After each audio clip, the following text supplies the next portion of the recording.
Hello, welcome to Working Dragon Mystic, where we discuss real, metaphysical, and occult knowledge so that you can manifest real and tangible results in your life. This week, with summer coming and midsummer coming up very fast, and everyone's looking forward to celebrating, I thought we'd take a little time and talk about midsummer and the summer solstice, so stay tuned.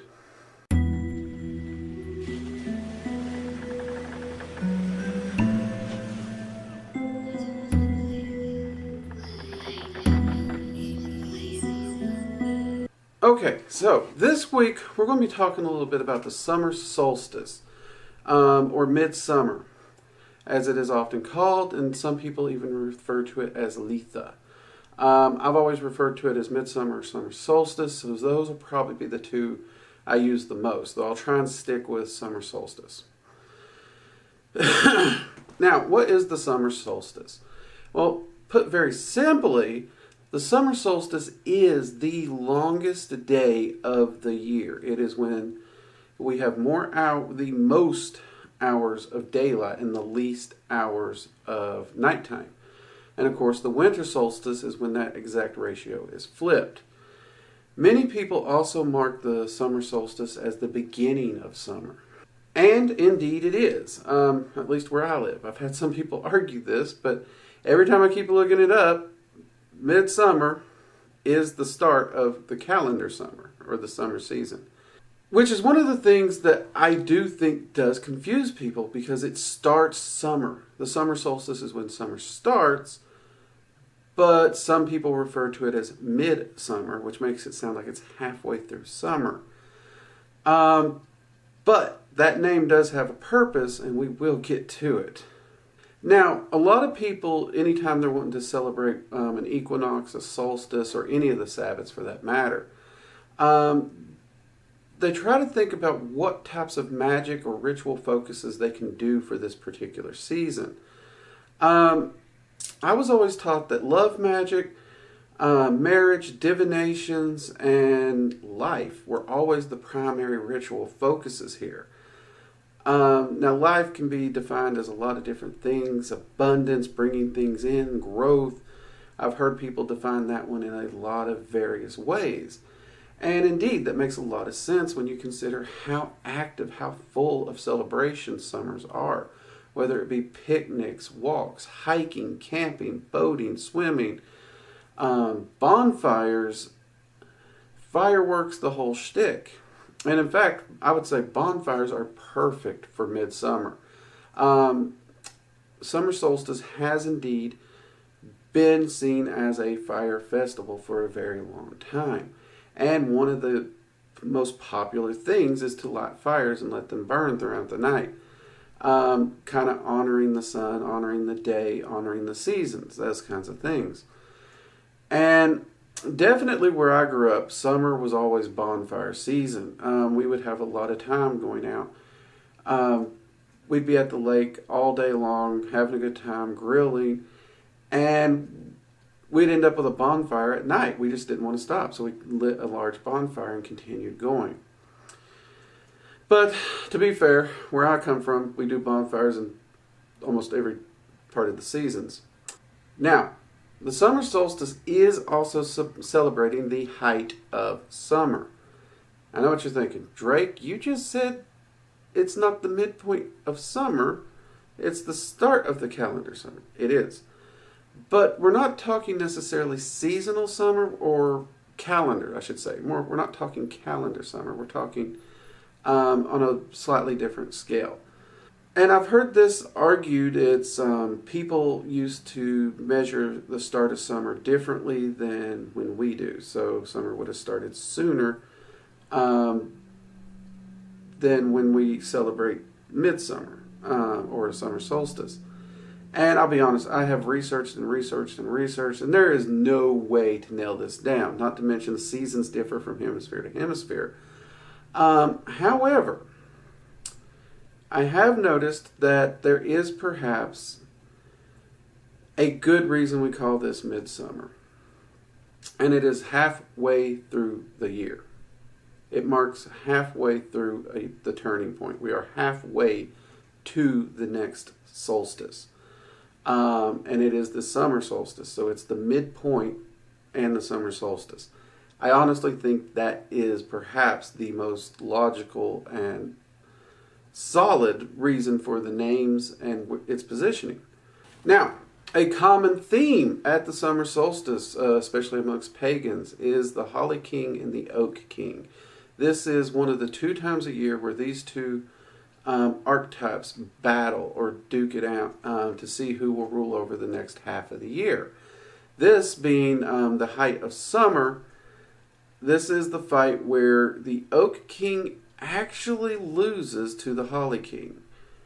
And because of that, that means winter will now be ruling over the second half of the year, and they'll fight again at the winter solstice, at which point that's when the Holly King or the Oak King wins and starts ruling, and the world begins to warm back up.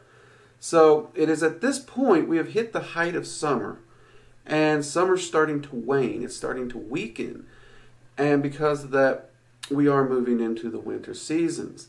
Now, I do want to say a lot of people do view the Oak King and the Holly King as the same entity and a transition of who the entity is. I've been asked a lot, are these very specific entities? Honestly, I've looked and looked. There's people who try to trace them and connect them to different entities and deities that they may or may not be. There's not a lot hard set data on that one way or the other. However, one of my favorite and my wife's favorite parts of the summer solstice, and one of the things we do work into our particular celebrations quite a bit, is the solstice is also when the Fae courts switch rule. Now, a lot of people know that there are the Seelie and the Unseelie, or the Light Fae, the Dark Fae, or the Winter Fae, and the Summer Fae.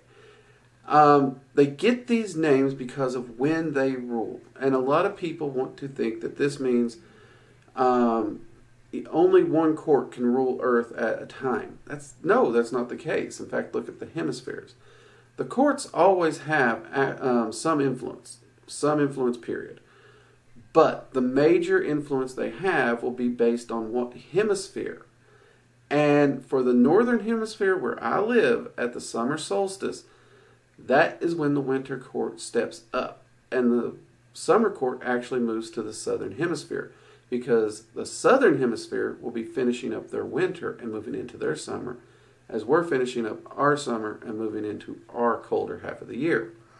You gotta remember, we're splitting the seasons into 2 halves, basically summer and winter. Spring and fall get left out. You gotta look at it as just those 2 halves when you do this. And because of that, you do end up with this switch, and this is a great time to work with the Fae. Both groups of Fae are very, very easy to communicate with at this time of year. Now, mind you, if you're doing Fae work and you already work with the Fae, this is great. If you're wanting to just jump in and start working, make sure you do check out our video on rules for working with the Fae. They can be some tricksy little guys. You got to follow the Fae laws when you are working with them. But the courts are not in battle. They're not in competition. They're just shifting out that balance of energy as the currents move around our globe itself, if that makes some sense. So this is a perfect time to honor the Fae courts and, show your gratitude for, the warm season as well as the coming fall season. One of the things we do here is we are very thankful for the warmth, the ability to go to the beach, go camping, those things, and of course the abundance of summer produce and whatnots. So we do show our thanks in that manner at midsummer. But we also honor and make sure that the winter court knows we are drastically looking forward to the harvest season, the fall season, the winter season, the holidays, because a lot of the things me and my wife really enjoy, we adore fall, October, November, and December. Those are just really great times of the year for us. So we also want to show our gratitude and looking forward. Not just our gratitude for what we had for the warm season, the summer and everything, but we also want to celebrate what is to come as well, if that makes sense. Now, how you can do this. Now, when it comes to midsummer and how you celebrate it, everyone's going to be a little different, and we may do videos in the future on specific things you can do one way or the other. But some ideals that I'll pitch out there that I do myself. Weather permitting, we are outside grilling. The grill is lit. We are cooking on fire. We are making good use of that whole fire part of this celebration and the height of summer. We try to get outside and do something. For any of the holidays, we love to cook. We try to do a large feast of some kind, and we try to gear it towards seasonal foods that we like. So yeah, that's a big one for us. And like I said, we do try to get outside and do as much as we can outside. Many times we even try to go for a nature walk of some kind on midsummer itself. Now, when we do have the opportunity to gather with friends, and it's just not me or my wife, we love to celebrate with friends and have people over and share in the bounty that summer has given us. Of course, being from the South, we also get invited to bonfires a lot. And bonfires are a great way to celebrate. They really are. You can go, you can talk with friends all night long, dance, sing, act goofy, have some nice drinks and food. Just keep it safe, but you can get out there and you can have a lot of fun. Not everybody can have a bonfire, though. That's fine. Light the grill if you can. If you have a backyard, do some grilling. Try and sit out in the yard a little, enjoy the sunshine. Maybe go to the beach if you can. Maybe just go to the local pool or the YMCA if they have a pool. Anything that you can do to enjoy a summer activity. But let's say you're in the city. There is no summer activities. That's fine. Go ahead and still try and work with what you have that you can from the season for your local area.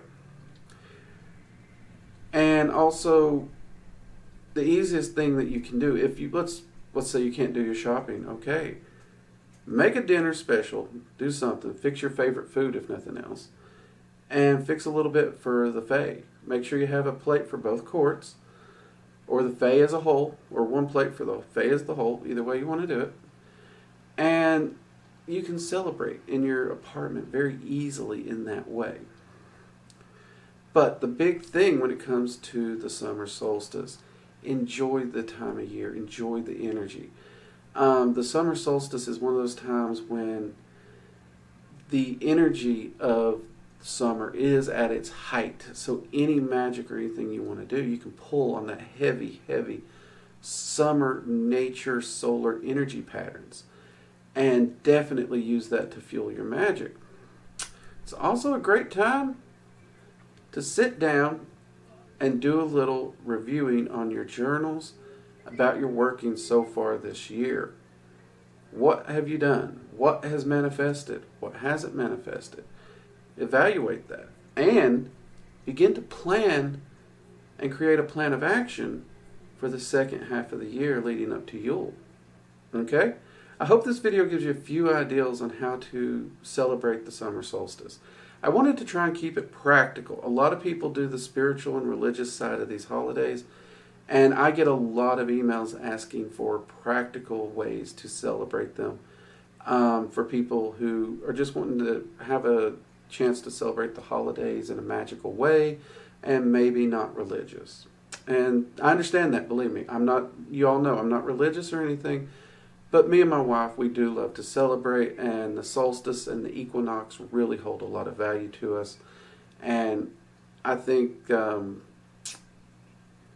going to continue doing videos like this to kind of show some practical everyday ways to celebrate these different holidays as we go through the year. And I'll continue to add to the playlist different little projects and stuff we might do as well.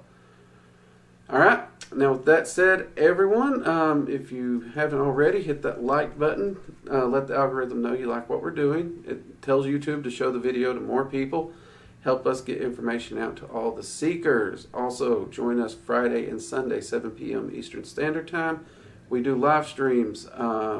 We come on there, I answer some questions. We have a good time. It's a great way to start and end the weekend. Also, if you'd like to support us in the work we do have a channel membership. You can click below. 3 tiers, comes with different perks. We also have a Patreon if you prefer that manner also. And of course, be sure to share these videos on your social media or with your friends for anybody that you think might be interested in this information or learning, because we are trying to reach out to all the seekers out there trying to learn so they can master their life and manifest what they are looking for in life and live the best life they can be. And until next time, everyone, I'm Drake. This has been Working Dragon Mystic. Have a great summer. Bye-bye.